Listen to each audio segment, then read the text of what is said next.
আসসালামু আলাইকুম রহমতুল্লাহ।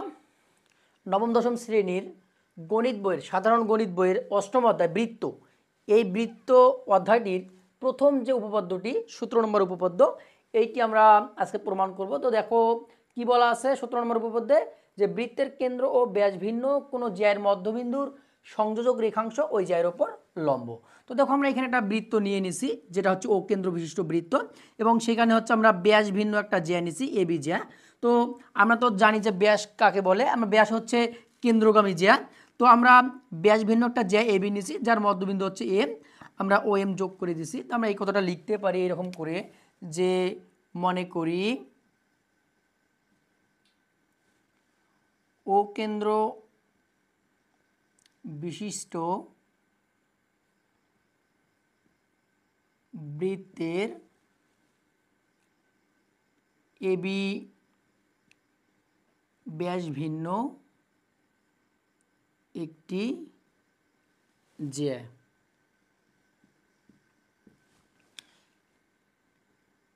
M AB এর মধ্যবিন্দু।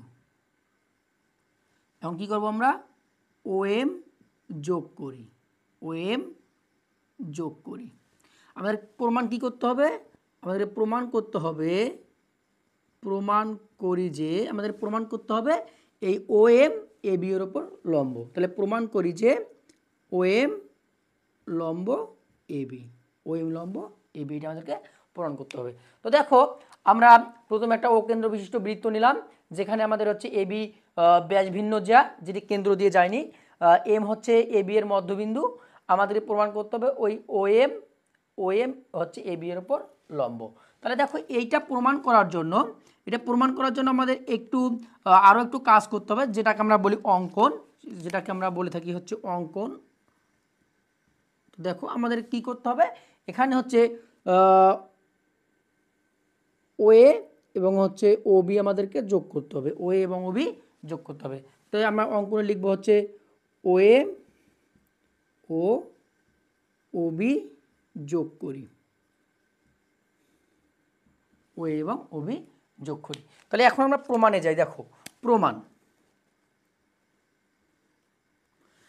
তো দেখো আমাদের এখানে দুইটা ত্রিভুজ হয়েছে, একটা ত্রিভুজ হচ্ছে ও এ এম, একটা হচ্ছে ও বি এম। এই দুটা ত্রিভুজে দেখো যে ত্রিভুজ ও এ এম ও ত্রিভুজ ও বি এম, এই দুটি ত্রিভুজের মধ্যে আমরা কি লিখতে পারি, লিখতে পারি ও এ সমান ও বি। কেন লিখতে পারি, কারণ হচ্ছে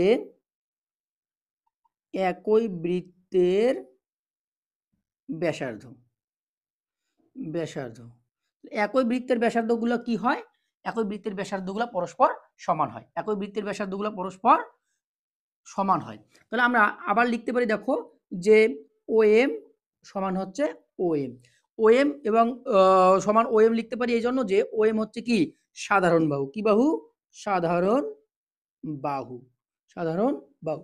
এবং দেখো আবার আমরা লিখতে পারি যে এ এম সমান হচ্ছে বিএম, এ এম সমান বিএম, কারণ আমরা এখানে বলে দিছি হচ্ছে এম হচ্ছে এ বি এর মধ্যবিন্দু। তাহলে এম হচ্ছে কি, এম হচ্ছে এ বি এর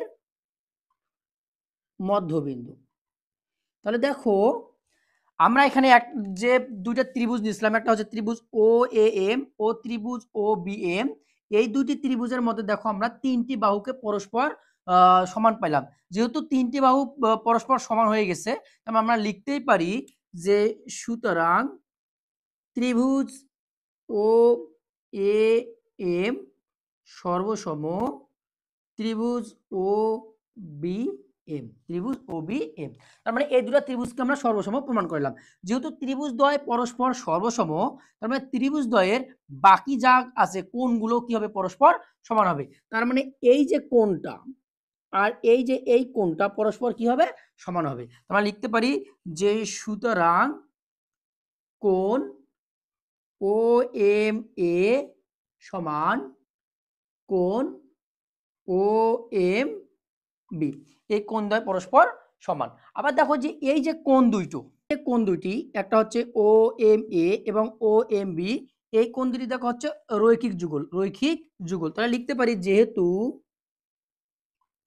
কোণ ও এম এ ও কোণ ও এম বি রৈখিক যুগল, রৈখিক যুগল ও সমান, রৈখিক যুগল ও সমান।